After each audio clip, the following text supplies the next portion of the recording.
Khyber Pakhtunkhwa assembly मखसूस नशिस्तों पर मुंतखब मेंबरान की गवर्नर हाउस में हल्फबर्दारी को वज़ीर आला और स्पीकर असम्बली ने गवर्नर हाउस में हल्फबर्दारी को पेशावर हाई कोर्ट में चैलेंज कर दिया।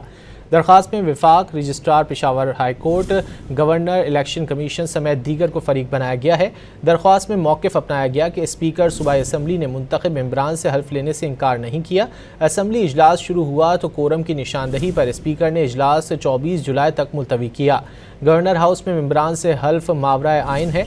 चीफ जस्टिस के पास आइन के तहत जुडिशल इख्तियारात हैं, इंतज़ामी नहीं। हमें सुने बगैर चीफ जस्टिस ने गवर्नर को हल्फ के लिए नामजद किया। दरख्वास्त में मौक़िफ़ अपनाया गया कि स्पीकर सूबाई असम्बली ने मुंतखब मेंबरान से हल्फ लेने से इनकार नहीं किया। असम्बली इजलास शुरू हुआ तो कोरम की निशानदही पर स्पीकर ने इजलास 24 जुलाई तक मुलतवी किया। गवर्नर हाउस में मेंबरान से हल्फ मावराए आइन है।